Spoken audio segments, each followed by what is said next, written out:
जय हिंद दोस्तों, मेरे चैनल डिफेंस डिस्कशन में आप सभी का स्वागत है। दोस्तों, आज मैं आपको नागालैंड के उस वीर योद्धा के बारे में बताने जा रहा हूं जिसे उसके पलटन के जवान निंबू साहब बुलाया करते थे। वो यूं तो कमीशंस आर्मी सप्लाई कोर में हुए थे, एएससी में हुए थे, लेकिन जंग उन्होंने राजपुताना राइफल के साथ मिलकर लड़ी थी और वो भी घातक प्लाटून में। कारगिल वॉर एक ऐसा वक्त जब दुश्मन को मात देनी थी, बड़ी बड़ी चोटियों पर चढ़कर। उसी वक्त निंबू साहब को एक ऑपरेशंस का जिम्मा मिला, दुश्मन की एमएमजी को तबाह करना था। रात का वक्त था, तापमान 16,000 फीट से ज्यादा की ऊंचाई, तापमान -10 से ज्यादा पहुंच चुका था। लेकिन इसी बीच निंबू साहब ने अपने जूतों को उतारा, क्योंकि चट्टान पे चढ़ने में जूते परेशानी कर रहे थे। जूतों को उतारकर वो दुश्मन पर टूट पड़े। और फिर क्या हुआ वो मैं आपको आज बताता हूं। कौन है निंबू साहब और क्यों निंबू साहब को कहा जाता है कि वो योद्धाओं के परिवार से आते हैं। निंबू साहब के बारे में डिटेल से आपको हम बताएंगे किस प्रकार से उन्होंने दुश्मन को मुंहतोड़ जवाब दिया था। लेकिन उससे पहले मुझे लगता है कि निंबू साहब के परिवार के बारे में आप जान लीजिए। दरअसल भारत के पूर्वोत्तर में बसा है नागालैंड। यहाँ की राजधानी कोहिमा से 22 किलोमीटर दूर उत्तर में एक गांव है, नाम है नेरहेमा। नेरहेमा का हिंदी में मतलब होता है योद्धाओं का घर।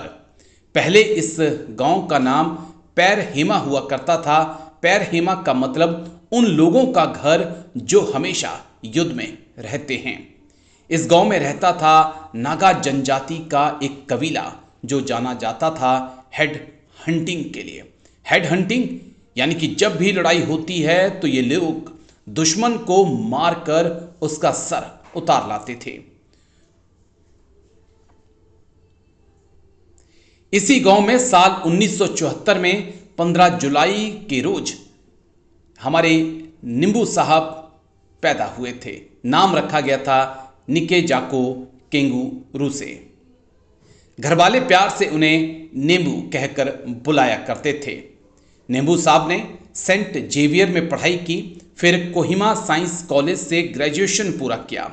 साल 1994 में निंबू कोहिमा गवर्नमेंट हाई स्कूल में टीचर के तौर पर पढ़ाने लगे।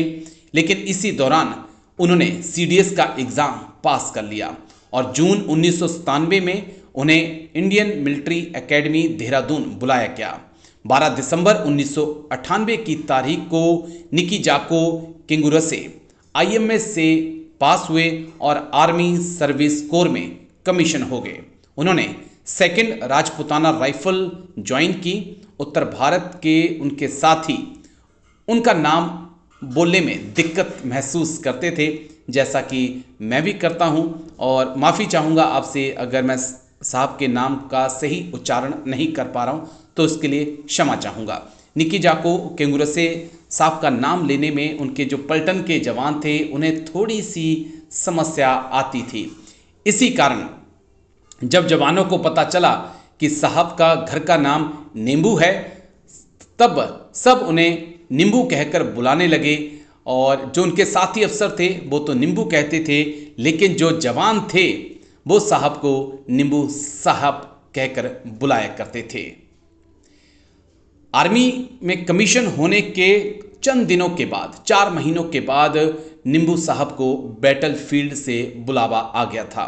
कारगिल की लड़ाई शुरू हो चुकी थी। कारगिल की लड़ाई के वक्त निंबू साहब राजपुताना राइफल में थे और कारगिल की लड़ाई के दौरान कैप्टन निकी जाको को घातक प्लाटून का कमांडर बनाया गया था। घातक प्लाटून यानी कि बटालियन के 20 सबसे फिट जुझारू सैनिकों का वो दल जो किसी कमांडो से कम नहीं होता।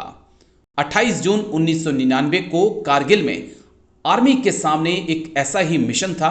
द्रास सेक्टर में लोन हिल नाम की पीक पर कब्जा करना बेहद जरूरी हो चुका था। लेकिन रास्ते में पड़ती थी ब्लैक रॉक नाम की एक चट्टान, जिस पर पाकिस्तानी आर्मी ने एक मशीन गन पोस्ट बना रखी थी। काफी ऊंचाई पर बनी इस पोस्ट से लगातार भारतीय सैनिकों पर गोलीबारी हो रही थी और ट्रुप्स का मूवमेंट मुश्किल हो रहा था। आगे बढ़ने के लिए इस पोस्ट को नष्ट करना बेहद जरूरी हो चुका था, लेकिन इस काम की जिम्मेदारी घातक प्लाटून को दी गई। राजपूत रेजिमेंट के घातक प्लाटून को दी गई। जवानों को लीड करते हुए कैप्टन निकेजाको ऊपर की ओर बढ़े। चढ़ाई मुश्किल थी, हड्डियां जाम देने वाला मौसम, और ऐसे में ऊपर से नीचे की ओर चलती दुश्मन की गोलियां। ऐसी ही एक गोली कैप्टन निकेजाको के पेट में लगी। उनके पीछे चल रहे जवानों ने पूछा, क्या हुआ निंबू साहब? निंबू साहब ने जवाब दिया, कुछ नहीं जवान, आगे बढ़ते रहो। कुछ देर में निंबू साहब और उनकी पलटन पाकिस्तानी पोस्ट के काफी नजदीक पहुंच गए, लेकिन अभी एक आखिरी चढ़ाई बाकी थी। एक सीधी चट्टान जिस पर बिना रस्सियों के नहीं चढ़ा जा सकता था। रस्सी बांधने के लिए निंबू साहब ने चट्टान में एक कब्जा फंसाने की कोशिश की, लेकिन बार बार ट्राई करने के बाद भी उन्हें सफलता नहीं मिली। जब भी वो ऊपर चढ़ने की कोशिश करते, बर्फीली चट्टान में उनका पैर फिसल जाता। गोली लगी होने के कारण पेट से खून लगातार बह रहा था और आगे बढ़ने के आसार अच्छे नहीं लग रहे थे। निंबू साहब चाहते तो पीछे हट सकते थे, लेकिन पीछे हटना उनके कबीले ने कभी सीखा ही नहीं था। उनके परदादा अपने जमाने के सबसे खूंखार हेड हंटर थे और उनके दादा ने ब्रिटिश इंडियन आर्मी से लोहा लिया था। अब जज्ब दिखाने की बारी निंबू साहब की थी। चट्टान पर उनका जूता बार बार फिसल रहा था। कुछ सोचकर अचानक उन्होंने अपने जूते उतारना शुरू कर दिए। उनके साथी ये देखकर हैरान थे। इतनी ठंड में जूते उतारना खतरनाक था, फ्रॉस्ट वाइट हो सकता था। लेकिन इससे पहले कि कोई कुछ समझ पाता, निंबू साहब ने अपने मोजे भी उतार दिए और नंगे पैर चट्टान के ऊपर चढ़ गए। ये सब हो रहा था 6000 फीट की ऊंचाई पर और -10 डिग्री तापमान में। फिर भी कंधे पर आरपीजी रॉकेट लॉन्चर लिए निंबू साहब को किसी चीज की चिंता नहीं थी।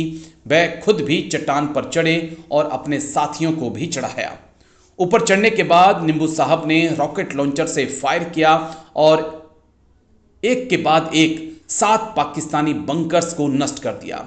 जवाब में दूसरी तरफ से भी गोलियों की बारिश हुई। 2 पाकिस्तानी फौजी निंबू साहब की ओर बढ़े। उन्होंने अपना कमांडो नाइफ लिया और हैंड टू हैंड कॉम्बैट में दोनों को ढेर कर दिया। अपनी राइफल से उन्होंने 2 और पाकिस्तानी सैनिकों को निशाना बनाया, लेकिन इस दौरान खुद भी वो दुश्मन की गोली से नहीं बच पाए। कुछ देर बाद निंबू साहब के साथियों ने पोस्ट को अपने कब्जे में लिया। जीत की खुशी में एक सिपाही ने देखा कि निंबू साहब एक खाई में गिरे पड़े हैं। जवान की आंखों से आंसू गिरे और मुंह से एक ही आवाज निकली, ये आपकी जीत है निंबू साहब, ये आपकी जीत है।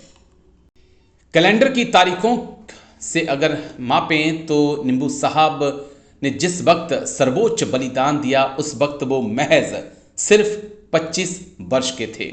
अदम्य साहस का परिचय देने के लिए उन्हें महावीर चक्र से सम्मानित किया गया। कैप्टन निकेजाको के पिता बताते हैं, निंबू ने हमारे मन में आर्मी की जो छवि थी वो हमेशा के लिए बदल दी।